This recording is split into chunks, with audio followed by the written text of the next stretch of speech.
보통 이렇게 오전에 말씀 교제하고 성찬 예배를 드리면 예찬을 한 이후에 오후에 다시 한번 말씀을 전하는데, 세운동교는 특이하게 계속 말씀을 듣고 예찬을 하는 것 같아요. 빨리 끝내라는 신호서. 밥 먹을래? 계속 할래? 제가 참 무슨 뜻인지 알아듣고 1시 안에 마치도록 그렇게 하겠습니다. 조금 전에 이렇게 영상물을 함께 봤는데 뭘 보셨나요? 그 아기곰이 떨어지기를 간절히 기다리는 독수리가 한 마리를 알고 있었습니다. 우리가 살고자 간절히 애를 쓸 때 이 교회가 무너지기를 간절히 기다리는 독수리가 있다는 사실입니다. 그 독수리가 뭔지 한번 성경으로 보게 하겠습니다. 창세기 9장입니다.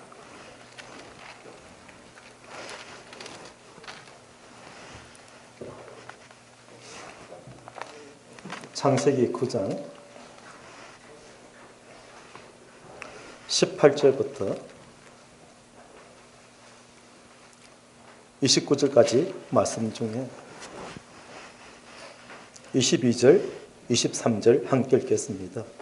시작. 가나안의 아버지 함이 그의 아버지의 하체를 보고 밖으로 나가서 그의 두 형제에게 알림해 셈과 야벳이 옷을 가져다가 자기들의 어깨에 메고 뒷걸음쳐 들어갔어.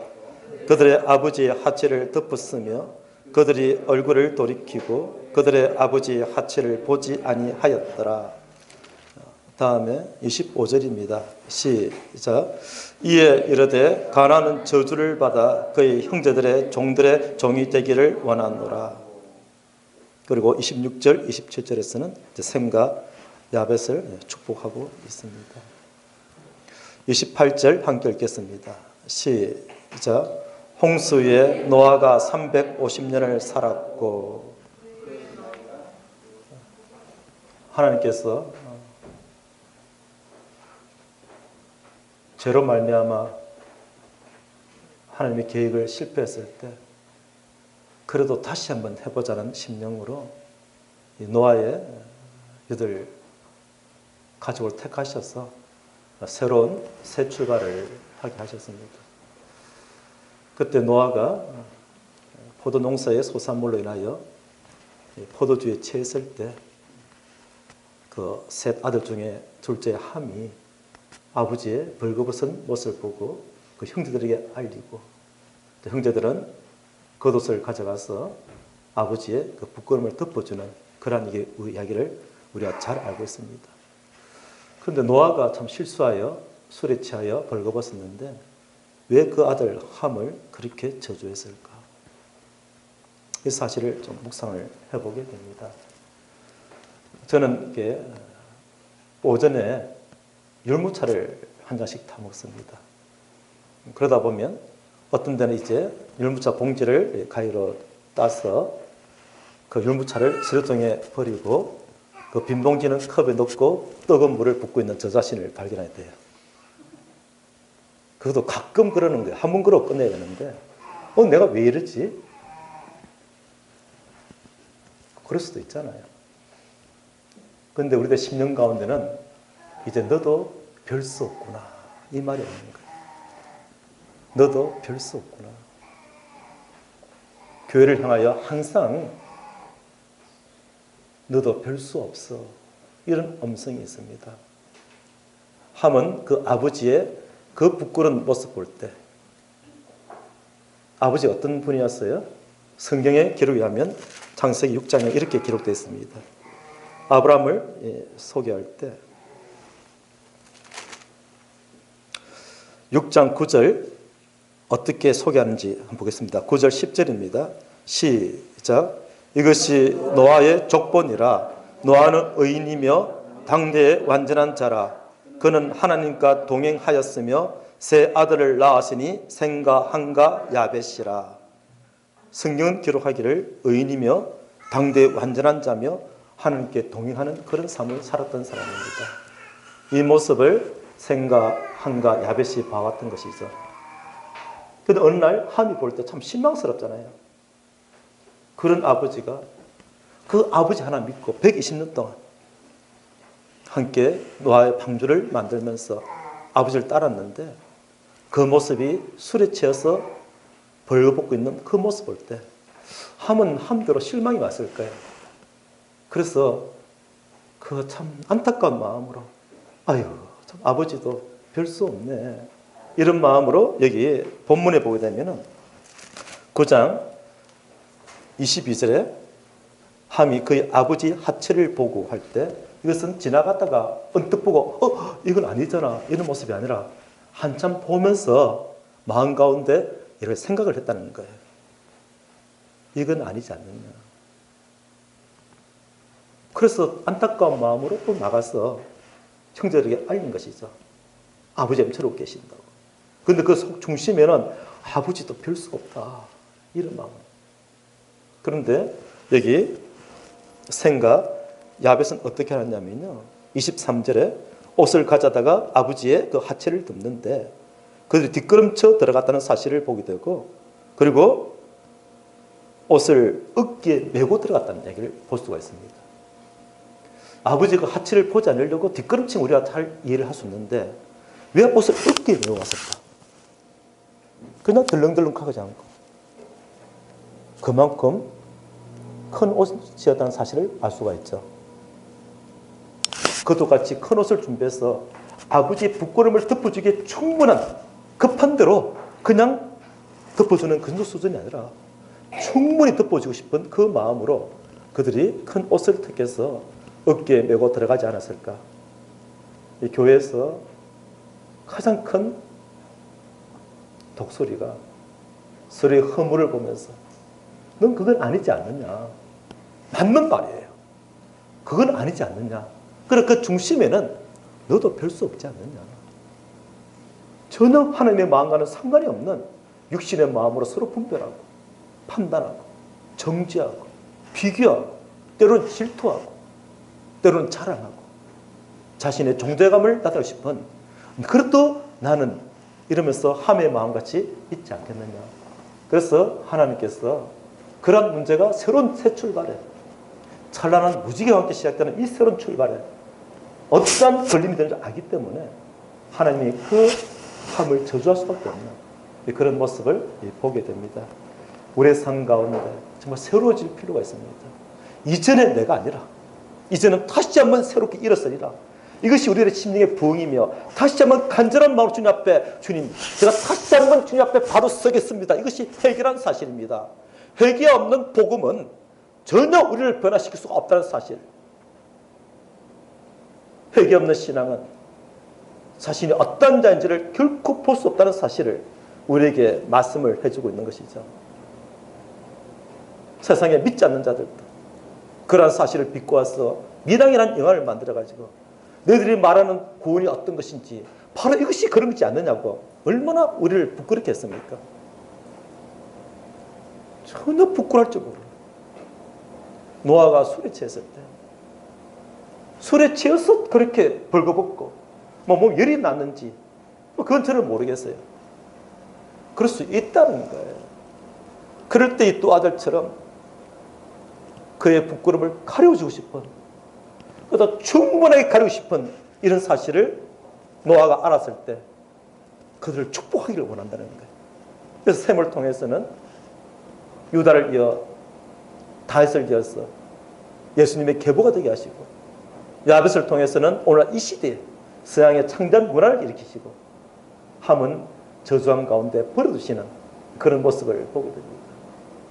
이 교회가 다시 한번 소생되기 원한다면 서로의 부끄러움을 가려주고 서로 품어주고 주인한테 서로 격려하고 주님이 우리에게 무엇을 말씀하시는지 볼 수가 있죠. 오늘 좀 전에 특송을 불러주셨는데 참 얼굴들도 이쁘고 그리고 참 목소리도 곱고 참 잘하는 것 같아요. 제가 보니까 잘해서 어제도 하고 오늘도 하는 게 아니라 또 할 사람이 없어서 어제도 하고 오늘도 하는 것 같아요. 또 할 사람이 없는 거예요. 교회 식구가 적다 보니까. 이게 얼마나 큰 복이냐 이거예요.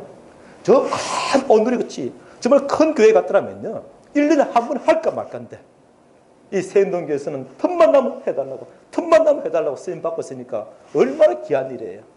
자, 그때 우리가 그 찬송을 들으면서 저거 좀 틀린 것 같아. 왜 저렇게 써있을까? 이래서 이게 없지 않습니까? 그래서 해주니까 고맙고, 그냥 이쁘고, 그냥 특별히 내 자식이 더 좋아 보이고, 그냥 너무너무 좋잖아요. 우리가 참 이런 소수가 모였음으로써 오히려 큰 축복이 되게 되는 이 사실을 서로 격려하고, 잘했다 그러고, 맞아 그러고, 참 아름다운 참 모습을 제가 보았습니다.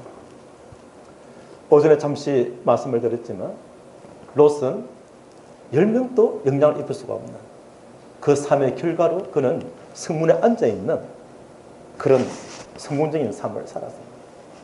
그런데 인생의 결과에 뭐가 있습니까?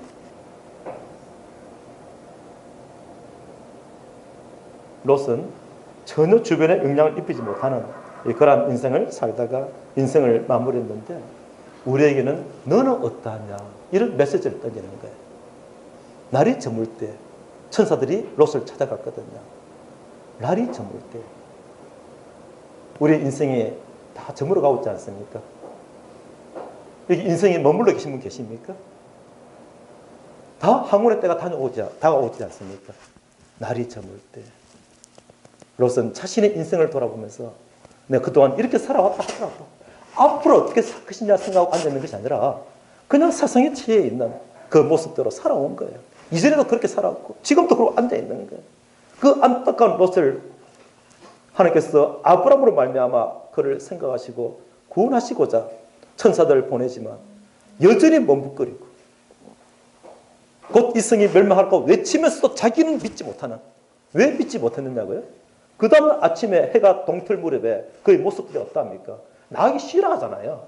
설마 그럴까? 정말 그럴까? 이런 마음을 쓰니까 천사들이 억지로 끄집어내야 되는 거예요. 천사들의 임무가 무엇입니까? 그들 구원하러 왔거든요. 그러니까 뒤돌아보면서 머뭇거리는 자들 억지로 천사를 끄집어냅니다. 결국 롯의 아내는 뒤를 돌아봐서 그 증거가 되어 버렸습니다만은 그 가족들이 기쁨으로 나온 것이 아니라 설마 그럴까? 이런 심령으로 천사가 끄집어내면 안 되는 질질 끌려나가는 게 어떤 사람들이에요? 이 땅에서 사형수들이 끌려간다는 거예요. 죽기 싫었어. 두려웠어. 얼마나 비참한 모습이겠어요. 저는 본 적이 없지만 그 사형수가 사형당하기 싫어서 그냥 마지막으로 끌려가면서 나 소변 한 번 더 보면 안 될까요? 한 1분 더 살고 싶었어. 잠시 어쩜 이렇게 단추 좀 바로 내면 안 될까요? 탐은 10초나 더 살고 싶었어. 그런 심령으로 끌려가는 거예요. 죽기 전에 다시 한번 이렇게 내 얼굴 한번 쳐보게 거울 좀 보게 해주세요. 탐은 5초 더 살고 싶었어. 그런 심령으로 끌려가는 그 모습이 얼마나 안타깝고 비참한 모습입니까? 그와 같이 우리가 세상 가운데서 구원을 받았지만 여전히 세상 가운데 나오기 싫어서 질질 끌려 나오는 그런 모습이 하나님께 기쁨이 되며 영광이 되겠습니까? 결단코 성령 역사할 수 없는 그런 삶을 살게 되는 것을 보게 됩니다. 그래도 주님 앞에 가서 내가 주님을 알지 않습니까? 이렇게 고백하게 될 거예요. 정말 그럴까요? 마태복음 7장에 한번 가보겠습니다. 마태복음 7장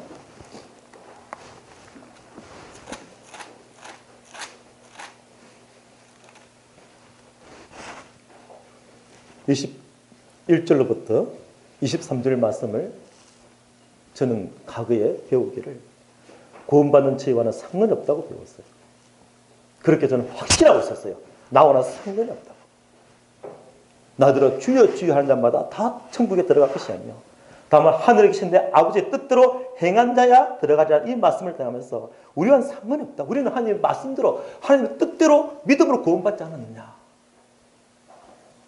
그래서 23절에 내가 그들에게 밝히 말하되 내가 너희를 도무지 알지 못하니 불법을 행한 자들아 다 내게서 떠나가라 할 때, 그래 요한복음 6장 40절에 내 아버지의 뜻은 아들을 믿고 영생을 얻는 그거라는데 나 아들을 믿었지 않느냐. 그렇게 해서 가서 서로 생각하고 살아왔습니다. 그런데 그 앞에 20절에 뭐라고 되어 있죠? 함께 읽겠습니다. 20절 시작. 이러므로 그들의 열매로 그들을 알리라. 신앙은 입술에 고백이 있지 않습니다. 그의 마음에 기쁨이 있고 얼굴에 표정이 있는 거예요. 주님을 생각하면 그냥 마음에 감사가 있나? 그 주님을 생각하면 참 모든 것이 마음 가운데 너무 감사로 넘치는 주님 감사합니다. 주님 이 정도면 충분합니다. 주님 은혜가 저한테 톡합니다. 그런 참 주님을 향한 어떤 심령이 없다면 내가 정말 믿음이 있는 자인지 믿음을 아는 자인지 한번 좀 자신을 돌아볼 필요가 있습니다. 그래서 고린도후서 13장 5절에 바울이 고린도 교회를 향하여 말하기를 너희가 믿음 있는가? 너 자신을 스스로 시험하고 확증해 보라 그랬어요. 만에 하나 그날 너희 주님 앞에 갔을 때 내가 너를 도무지 알지 못하니 이런 말을 들으면 이것은 어떻게 할 수가 없잖아요. 다른 건 몰라도 너 잘하고 못하고 둘째 문제고 정말 믿음 있는가? 너 자신 정말 확증해 봐야 돼. 그날에 적어도 너는 정말 믿는다고 생각했는데 내가 너를 도무지 알지 못하는 말을 듣는다면 이건 정말 어떤 일이겠어. 그래서 너의 삶을 돌아봐라. 너 정말 믿음이 있는 자인지. 우리 지금 알 수가 없잖아요. 구원받은지 아닌지. 난 분명히 그것도 구원받았다고 생각하고 있었단 말입니다. 근데 실제 우리가 어떻게 알 수가 있어요? 자신을 돌아보라는 거예요. 너가 알지 않느냐? 너 그러지 마. 이런 뜻이 아니에요. 만에 하나라도 너가 그날 주님 앞에 갔을 때 너 이름이 없으면 어떡할래? 자신을 돌아봤어. 혹 아니면 너 잘못했어. 그럴 줄 알았어. 이게 아니라 회개하고 돌이켜야 돼. 주님이 요한 1장 9절 왜 죽였어? 잘못된 자들 돌아올 필요가 있으니까 죄를 자백하고 돌아오라고 주님이 길을 주신 거 아니냐. 그러니까 회개하고 돌이켜야 돼. 구원받고도 그럴 수가 있어. 구원받지 않은 자라면 다시 구원받는 놀라운 은혜의 때가 될 것이고 구원받은 자라면 내 자신을 돌아보면서 이건 아니야. 다시 한번 새로운 출발점의 승부를 말미암아 너 남은 인생길은 주님과 함께 동행하는 인생길이고 그전에 느껴보지 못했던 놀라운 삶을 살게 될 거야. 그 마태복음 8장 1절로 4절 나왔던 그 나병에서 나음을 받은 사람이 지금 천국에서 어떻게 하고 다니겠어요? 어떻게 하고 다니고 있겠어요? 그냥 나 구원받았다고 가만히 앉아 있겠어요? 야, 예수님 나 만져주셨어. 구원받고 딱 왔지? 예수님 만 사람 나와봐. 예수님 만 사람 나와봐. 얼마나 자랑스럽겠어요? 예수님 나를 만져주셨다. 오늘 삶 가운데도 하나님이 이렇게 하셨어. 저렇게 떨어질 뻔했는데 하나님이 하셨어. 원수는 떨어지기를 간절히 기다리고 있었지만 하나님이 은혜 가운데 지켜주시고 결국 하늘과 동행하는 삶을 살게 되어서 그 뜨거운 심령이 항상 독수리가 우리 주변에 날고 있음을 잊지 마시기를 바랍니다. 베드로서 3장 8절입니다. 베드로후서 3장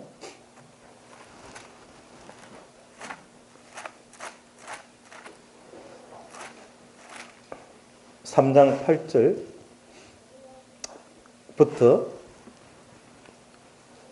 14절까지 말씀 중에 함께 11, 12절만 읽도록 하겠습니다. 시작. 이 모든 것이 이렇게 풀어지리니 너희가 어떤 사람이 되어야 마땅하냐? 거룩한 행실과 경건함으로 하나님의 날이 임하기를 바라보고 간절히 사모하라. 여기까지 읽겠습니다. 베드로가 어떤 자였겠어요? 그는 죽기까지 따르겠다고 결심했던 자였지만 자기 자신으로서는 주님을 따를 수가 없었어요. 그런데 성령이 임하시고 나서 베드로는 한꺼번에 3,000명이 구원받을 정도. 그 설교를 잘했겠습니까? 그 10년 가운데 뜨거운 마음으로 주님을 증거하고자 했을 때 성령의 역사심으로 말미암아 한 달에 3,000명이 구원받는 그런 논란을 경험했던 그 베드로가 이전에 자기를 돌아보면서 지금 주님 은혜 안에서 지금 살아온 세월을 돌아볼 때 우리가 무엇보다도 거룩한 행실과 경건함으로 하나님의 날이 임하기를 바라보자. 우리의 이 거룩함과 경건함이 없이는 결코 성령의 역사할 수가 없어. 우리가 거룩함으로 구원받는 건 아니지만 구원받은 자이기 때문에 당연히 거룩한 행실과 경건함을 사모함이 마땅하지 않느냐고 그가 이렇게 하소연하고 있는 겁니다. 구원받은 자에게 아버지를 기쁘게 하는 것이 마땅하지 않습니까? 무엇으로요? 내 자식이 어떨 때 기쁨이 있던가요? 거룩한 행실과 경건함으로 나올 때. 우리 하나님이 크게 기뻐하시고 우리 하나님을 기쁘시게 하는 사람들에게는 하나님의 놀라운 역사가 함께할 것을 이 시간에 함께 생각을 해보게 되는 것입니다. 히브리서 6장 말씀을 한번 보겠습니다.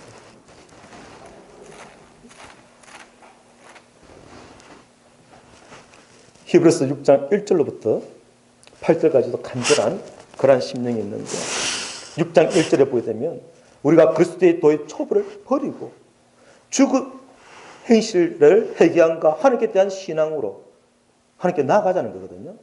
자, 무엇을요? 그리스도의 도의 초보를 버리고 이제는 거룩한 행실과 경건함으로 하나님 앞에 나아가자. 하나님 앞에 나아가지 않다. 정말 그렇지 않다면 우리 한번 돌아봐야 된다. 무엇을요? 4절, 5절, 6절 함께 읽어보겠습니다. 시작.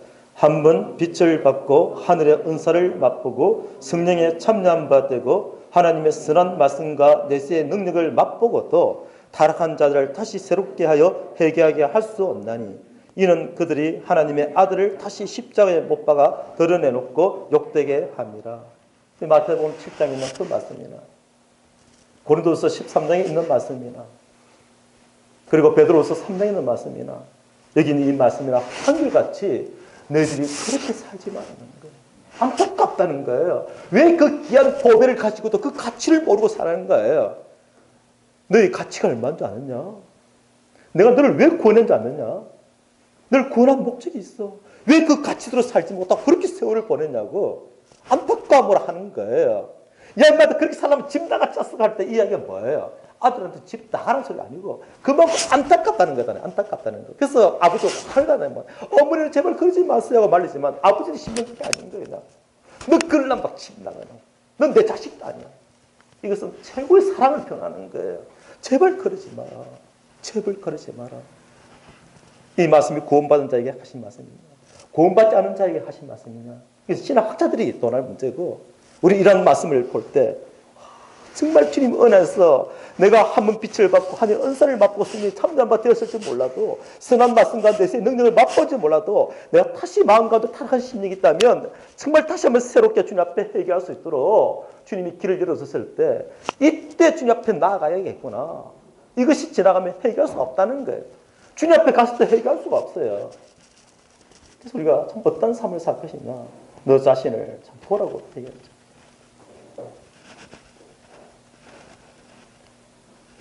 사도행전에는 구약의 많은 하나님의 쓰임을 받던 사람들의 특징은 뭐냐면요. 죄사함만이 아니라 하나님을 향한 사랑으로 마음에 뜨거운 마음을 가졌던 사람들을 하나님이 사용하셨습니다. 제가 오전에 다비다를 소개해드렸죠. 그의 돈이 많아서 그렇게 했을까요? 아니요. 하나님의 마음을 알았던 것이죠. 그래서 그 상가운데 열매로 나타나는 거예요. 그 열매가 말씀을 감동시키고 그들의 심령 가운데 정말 믿는 것이 무엇인지 공동체가 무엇인지 우리가 한 지체라는 게 무엇인지 이 새인동교회가 어떤 교회인지 마음과 뜨거운 심령으로 교회를 품고 기도하게 만드는 거예요. 하나님 제발 데려가지 마시라고. 이런 기도까지 나오는 거예요. 다비다가 죽었는데 사람들이 다시 살아났으면 그런 기도가 나오는 거예요. 이 기도는 하나님 들으실 만하고 이 기도는 아니고 그게 아니고요. 이 마음과 정말 뜨거운 심령이 있으면 죽은 자를 살리시고 없는 데서 있게 하신 그 하나님 믿어지는 거예요. 왜? 너무 간절하니까요. 옆집 아이가 죽었으면 아이고 어쩌다 저러냐 할지 몰라도 내 아이가 죽었는데 아이고 어쩌다 죽었을까 할 부모가 어디 있어요. 하나님 살려달라고 울부짖죠. 진실로 하나님이 어떤 분인가 알고 정말 교회를 살아가는 분들은요. 이 기도가 달라지는 거예요. 하나님 할 수 없죠. 하나님 부흥을 허락해 주시옵소서. 다시 한번 소생케 하여 주시옵소서. 주님 제가 주님 앞에 들어지기를 원합니다. 주의 은혜 가운데 저희 전부를 부어드리기를 원합니다. 주님 앞에 눈물로 제가 주님의 발을 닦기를 원합니다. 그런 마음이 왜 안 들겠냐는 거예요. 이 부분을 이야기하고 싶어서 이렇게 강하게 성경에는 기록을 하고 있습니다. 성경의 많은 인물들 기억나는 대로 말씀드리면 느헤미야나 모세나 다윗이나 또 이사야라든지 에스겔, 사울 이런 사람들 한결같이 주님 향해 뜨거운 마음을 품었던 사람들이에요. 주님을 향한 냉랭한 믿음이 아니라는 거예요. 미지근한 것이 아닌 거예요. 무엇이 옳은지 알기 때문에 그들의 믿음으로 갈 수 있는 그런 첫걸음을 내딜 때 그 일을 주님이 역사하시고 함께 하시는 것이지 우리가 하는 일이 아니라는 거예요. 단 하나 그들의 마음 가운데 성령이 임하심으로써 무슨 말씀이에요? 벌써 우리는 성전되어 있지 않습니까? 아멘. 이미 성전이죠. 이 더러운 성전에 하나님 함께한다고 생각하십니까? 신분적으로 함께하는 거고 상태적으로 함께하는 건 다르다는 사실입니다. 이 부분을 또 말씀드리려면 너무 길어지니까 넘어가겠습니다. 우리는 성령의 성전인 건 맞습니다. 그러나 신분적으로 성전인 거하고 이곳이 정말 생명교회 예배당인 것이 맞습니다. 이 자리에서 함께 모여서 예배드리고 뜨거운 심령을 찬양하는 거하고 다 흩어져 없어버리고 이 교회가 비어져 있는 거하고는 다르지 않습니까? 그 자리에는 거미줄이 생길 밖에 없는 거예요. 바퀴벌레만 생기는 거예요. 똑같은 예배당인데 함께 뜨거운 찬양을 드리고 있는 예배당일 수가 있고 그냥 먼지만 수북에 쌓이는 예배당일 수 있지 않습니까? 나의 심령 가운데 주님이 찬양하시고 영광을 받으시는지 그래서 주님이 기뻐하시고 나를 통해 역사하실 수 있는 것인지 우리는 돌아볼 필요가 있기 때문에 너 자신을 스스로 시험하고 확증해 보는 것이 얼마나 중요한가를 이 시대에 우리에게 다시 한번 말씀을 해주시는 것입니다. 한 사람을 예로 한번 보겠습니다. 이사야 6장입니다.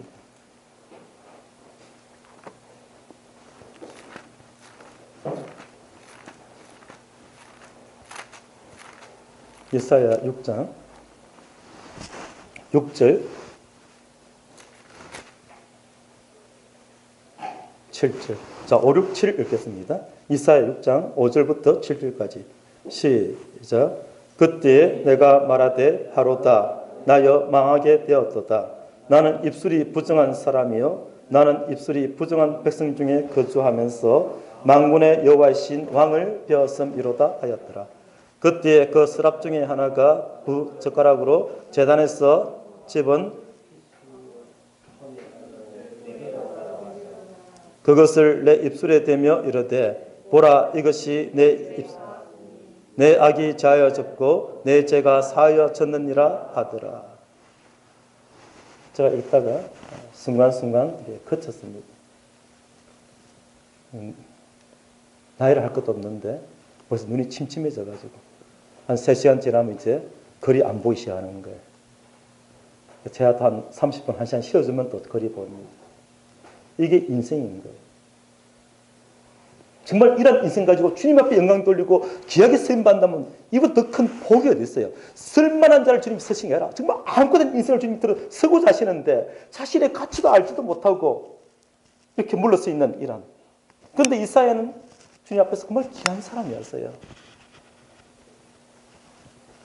그 귀했던 선지자가 우리 하나님을 배우는 그 순간에 고백하기를 나는 부정한 자. 하나님을 만난 사람들의 고백이 그거예요. 저는 부정한 자입니다. 저는 부족한 자입니다. 저는 주님의 은혜가 필요한 사람입니다.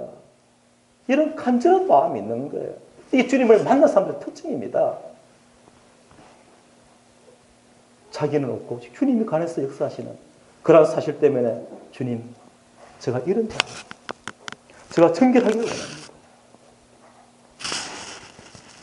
이 짧은 만남 가운데 이사야의 마음이 완전히 뒤바뀌는 거예요. 자신이 주님의 승리라고 생각했는데 주님, 제가 정말 부정한 자입니다. 주님, 저를 정결케 하여 주시옵소서. 이런 기도가 필요하다고 생각합니다. 주님, 우리를 정결케 하여 주시옵소서. 벌써 구원받은 들 예수의 피로 말미암아 정결함을 받았는데 또 뭘 정결케 하느냐. 우리의 삶 가운데 정말 부정하지 않습니까?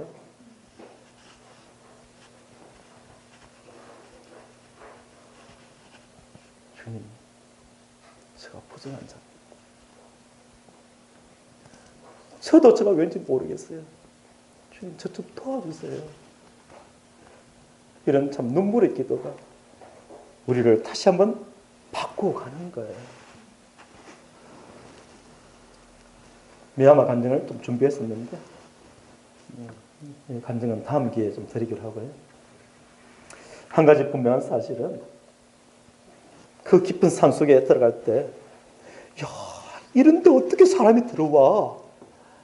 버스로 7시간 올라가가지고 또 내려서 또 비포장길로 23시간 타고 들어가가지고 또 내려서 오토바이로 가서 7시간 들어갈 때 저 마음 가운데는요, 이런데 다시는 못 오겠다 싶은데 가니까요, 이미 예배당에 다 서 있는 거예요.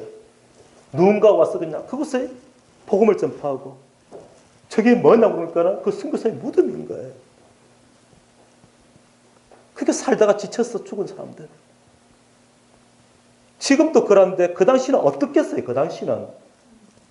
그들의 참 무덤을 보면서 도대체 저들이 믿는 믿음은 무엇이며 나의 믿음은 무엇인가? 그 앞에서 참 무릎 꿇고 울 수밖에 없는 거예요. 주님, 이거는 선교도 아닙니다. 이것은 성김도 아닙니다. 주님, 이걸 가지고 주님 섬긴다고 말할 수가 없어요. 그들이 그들에게 복음 전하려고 그 양문에서 배를 내려가지고 그 오르간을 마차에 싣고 길이 없으면 뜰로 메고 그렇게 몇 달 걸려서 그까지 들어와서 복음 전하고, 그게 다 무덤에 있는, 말없이 그러나 그것이 복음이 전파되어서 오늘날 그 마을에 적어도 70% 되는 사람들은 나 예수 믿는다고 말하고 있고, 제가 비를 만나서 비를 쭉 맞고 식당에 들어가가지고 이렇게 모닥불에 몸을 놓고 있으니까 주인이 따뜻한 국을 내주고 밥을 주고, 다 먹고 나서 계산하려니까 우리를 위해서 복음 전하 오신 분들이 우리가 어떻게 돈을 받겠습니까? 그냥 가십시오. 그런 마을로 바뀌어 놓은 거예요. 무엇이 그렇게 했겠어요? 주님의 사랑을 깨닫는 거예요. 성령이 이끌려서 그 사랑에 매여서 해야 되니까 하는 게 아니라 그 사랑에 매여서 그들이 그렇게 가서 복음을 전하면서 어떻게 섬겼는지 저는 다 보지 못했지만, 무엇이 그들을 그렇게 변화시켰습니까? 하나님을 만난 거예요. 그래서 바울이 예수를 만나고 나서 이렇게 고백을 합니다. 로마서 11장 말씀을 보시게 되면 바울이 어떤 자입니까? 그 바울이 이렇게 고백을 하는데, 로마서 11장 33절 말씀을 보시게 되면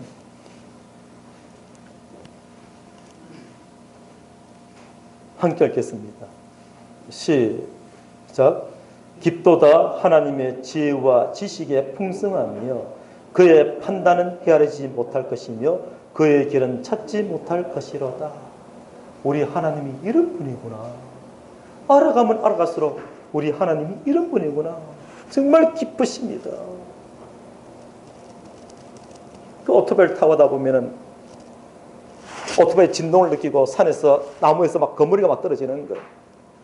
비닐을 덮어쓰고 최대한 피해서 간다고 갔는데 숙소에 가서 보면 목이 하나 붙어 있고 발목에 한 마리 붙어 있습니다. 산거머리. 떨어지지도 않아요. 억지로 막 끌고서 떼고 보면 그 이제 피가 멈추지 말라고 거머리가 어떤 액을 낸다 그러는데 이 피가 멈추지 않도록 한답니다. 그래서 비가 계속 펄펄 오는 거예요. 준비한 연고도 없고 현지인들이 가서 풀을 뜯어가지고 그걸 버물러서 발라줍니다. 피가 검색이 안 하고. 그런데 한 번씩 갔다 오면 다시는 가고 싶지 않아요. 정말 가고 싶지 않아요. 그런데 그들이 그런 지역을 오토바이 다니고 걸어서 들어왔다는 얘기 아니에요. 흉내를 낼 수가 없는 거예요. 왜요? 하나님이 어떤 분인지 더욱더 깊이 알았던 거예요. 더욱더 실감나게 알았던 거예요. 그들은 그런 길을 마다하지 않고 그 오르간을 울러매고 4명이 창대에 끼어가지고 그 길을 걸어서 그 마을까지 들어와서 복음 전하다 사실 생각할 때 우리가 예수 믿는 자라고 할 수 있겠습니까? 주님 왜 그런 걸 보여주셨겠어요? 너희도 그렇게 살아가는 거예요. 다윗은 고백하기를 시편 139편 7절에 내가 주의 영을 떠나 어디로 가며 주의 앞에서 어디로 피하리까? 이게 이론입니까? 이게 교리입니까? 어디 계신데 주님은 무소부지하신 분이야. 절대 주님 앞을 피할 수가 없어. 항상 보고 계셔. 그런다 우리가 나쁜 짓 안 하던가요? 안다고 안 하던가요? 나쁜 마음 품지 않던가요? 정말 주님을 느끼는 자라면 그럴 수 없는 일들을 할 수가 없습니다. 정말 주님을 느낀다면 그럴 수 없는 일들이 얼마나 많습니까? 그런 줄 알지만 느끼지 못하니까 그렇게 하는 거예요. 해서는 안 될 걸 하고 해야 할 것은 하지 않고. 그게 바로 아는 거예요. 아는 거. 정말 느낀다면 그럴 수 없잖아요.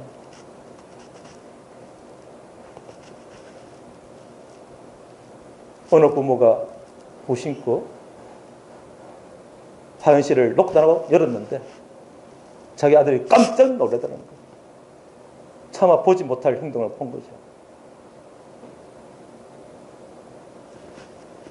부모의 눈만 피하면 그렇게 할 수가 있는 거예요. 그런데 하나님 눈을 피할 수가 있습니까? 하나님 눈을 피할 수 없다는 걸 알면서도 그렇게 한다는 거예요. 하나님 눈을 의식하지 못하는 것이죠. 거룩한 행실로 살 수가 없는 거예요. 그것은 성령 역사를 해방하는 그런 안타까운 일인 것을 우리의 삶 가운데 실감되어지기를 간절히 바랍니다. 그 말씀을 좀 정리를 해야 될 것 같습니다. 한 구절 더 볼까요? 이사야 43장입니다.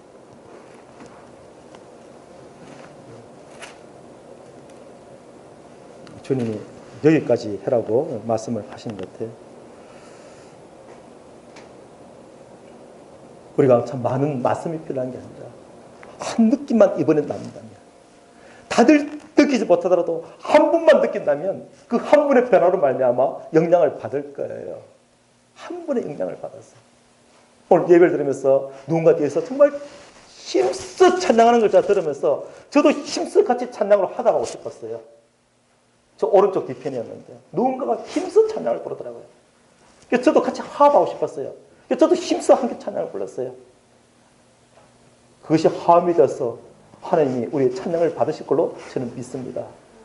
어느 분인지는 모르겠어요. 그 목소리에 정말 찬양하고 싶고 힘써 찬양을 부르는, 그게 또 다른 성도가 영향을 받지 않습니까? 나도 저래야지. 그리고 함께 화합해 줘야지. 이 정말 예배가 아름답게 되길 바래. 한 사람이 필요합니다. 한 사람. 누가 나를 위하여 갈 것을. 이사야가 제가 여기 있습니다. 그 길은 어떤 길입니까? 톱으로 켬을 당해서 죽음을 당하는 길이었어요. 내가 가겠다는 거예요. 한 영광을 보았을 때. 한 사람이 필요합니다. 누가 이 한 사람이 되시렵니까? 한 가지 느낌 필요합니다. 어떤 느낌 때문에 그렇게 일어서게 됩니까? 어떤 느낌 때문에? 많은 말씀을 암송하는 것이 중요한 것이 아니라 그 많이 암송된 말씀 정말 마음 힘이 돼요. 필요할 때 말씀이 떠올라서 저를 불들어줘요. 때로는 밀어주고 때로는 붙들어주고. 그러나 결코 하나님을 향한 느낌이 없다면 그것은 그냥 지식이 있는 것입니다. 이사야 43장 18절로 19절 말씀 함께 읽겠습니다. 시작. 너희는 이전 일을 기억하지 말며 내날 일을 생각하지 말라. 보라, 내가 새 일을 행하리니 이제 나타낼 것이라. 너희가 그것을 알지 못하겠느냐? 반드시 내가 광야의 길을 사막의 강을 내리니. 적어도 이 교회가 강야는 아니잖아요. 적어도 아무도 없는 사막은 아니잖아요. 함께 동반자도 있지 않습니까? 함께 격려하고 서로 붙들고 서로 허물을 덮어주면서, 그것도 충분히 덮어주면서 얼마나 고생했기에 아버지가 저렇게 술을 드셨을까? 얼마나 마음이 힘들었으면 저렇게 했을까? 그런 심령으로 덮어주고 아버지를 세울 때 주님의 축복이 임하는 거예요. 그 강야에 길이 날 줄 누가 알았겠어요? 그 사막에 강을 낼 줄 누가 알았겠어요? 21절 다 같이 읽겠습니다. 시작. 이 백성은 내가 나를 위하여 지었나니 나를 찬송하게 하려 합니다. 제가 다르게 한번 읽어보겠습니다. 이 새인동교회가 시작된 것은, 또 오늘까지 붙들고 함께한 것은 내가 나를 위하여 그렇게 했다. 나의 영광을 드러내고자. 누구를 위하여? 하나님 자신을 위하여 하나님 친히 그렇게 하신다는 사실입니다. 이 한 가지 사실을 우리가 보면서 거린더 캐년 있잖아. 정말 놀랍더라. 미국 갔다 오신 분은. 캐나다 국경사에 있는 거. 이야, 거린더 캐년 진짜 그거, 이야, 그거 보니까 좀 입이 쫙 벌어지더라고 말씀들을 하십니다. 저는 안 가봤어요. 제가 또 다른 비슷한 지역에 가본 적은 있어요. 저 역시 정말 하나님의 창조하시면 너무 놀랐구나. 그런 모습을 몇 번 본 적이 있어요. 그런 자연을 보면서도 입이 쫙 벌어지면서 그 자연을 만드신 하나님을 향해서 그런 경이로움을 느끼지 못하는 것은 도대체 어디 있나 거예요. 우리 심령 어디에 있나 거예요. 하나님이 만드신 것 보면서도 와 하면서 그 만드신 하나님을 향하여 그런 경이로움이 없다는 것은 도대체 무엇을 느끼는 심령이냐 거예요. 무엇을 느끼는 심령입니까? 이런 말씀을 대할 때, 하나님이 이렇게 하셨구나. 이런 심령이 우리의 마음을 붙들 때, 주여, 나를 보내소서. 이런 마음에 새롭게 샘솟는 마음들이 내가 여기 있나이다는 이런 결단으로 이어져서 다들 일었을 때 어떤 일이 생길지 참 기대가 됩니다. 다음에 이 교회의 소식을 들을 때 하나님이 그렇게 하려고 그렇게 하셨구나. 그분들의 상급은 참 말로 다 계산할 수가 없어. 그 어려운 시기들 하나님이 특별 연단시키고 훈련 가운데 그들은 하사관이 되는 사람이 아니라 장교가 될 사람들이었구나. 그래서 훈련이 더 힘들었구나. 맞아. 그러면서 주변의 모든 교회들이 맞아는 그런 귀한 교회 되기를 간절히 바라면서 두 가지 표를 던지겠습니다. 가장 가치 있는 삶을 사시길 바랍니다.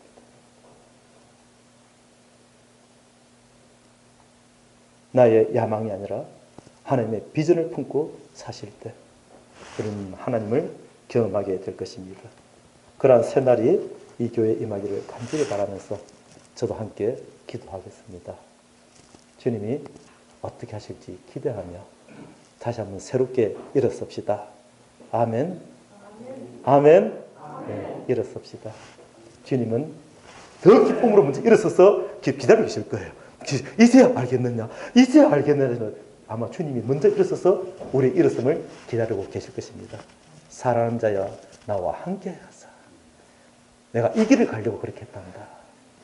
먼저 일어서 계실 것입니다. 기도하고 마치겠습니다.